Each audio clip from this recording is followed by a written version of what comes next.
From 1949 and part of the Ealing Studios Collection Volume 1 is Kind Hearts and Coronets. I love that movie. I've seen it multiple times and I kept it to the last of this set because it's my favourite.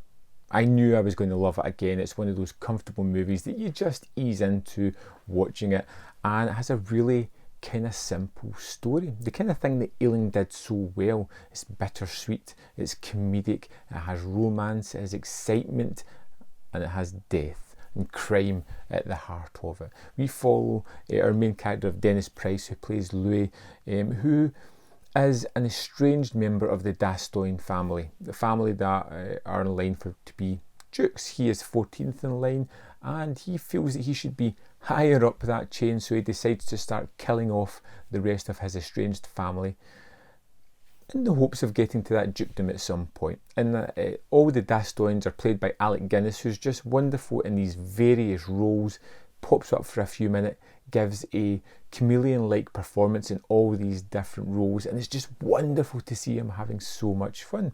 And it's quite often overshadowed as Alec Guinness' wonderful performances, and they are great, but he's not the mainstay of the movie. The mainstay of the movie is Louis and his rise and fall almost. As we meet him at the start, he's in jail, he's about to hang, he's writing his memoirs, and as he writes them, we see the story unfold in front of our eyes. His tough upbringing, his mother being estranged from the family, him being left alone and being taken in by a friend to stay in their house, and kind of falling in love with that friend. But then that relationship with Sibella ultimately changes and moves throughout the full movie as the power dynamic changes between these two people, as Louis suddenly becomes enriched, having more money, more power and better opportunities, and this love-hate relationship between these two is the real crux of the movie, and it's wonderfully played out. And I don't want to go into too much detail about the film because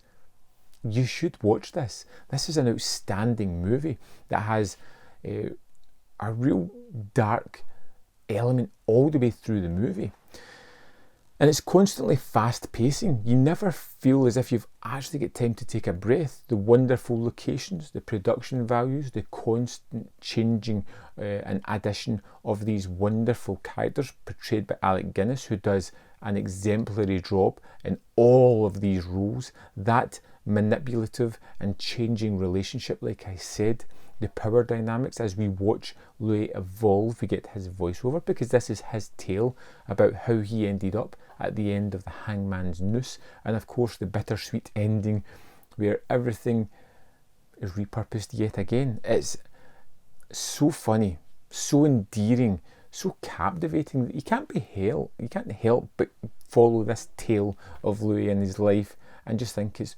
wonderful to watch. It's a reason I go back to this movie every couple of years, because I really do think it's the pinnacle of the Ealing Studios movies, and it's one that's often regarded as a classic British movie.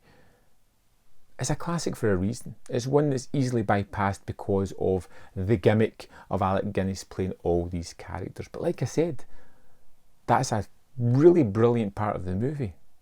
But it's not the most important part. The most important part is the performance of Dennis Price, the story of Louis, and everything that goes with it.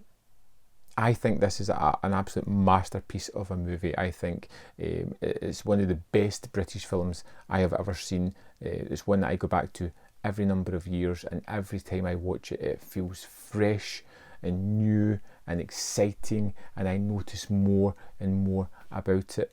I think the performances are on point. I think the voiceover is one of the key elements of the movie and really lets you into the thoughts of the character and his machinations.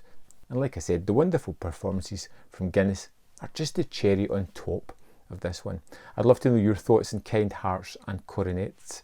Let me know in the comment box below, and I'll see you next time on Man v Film.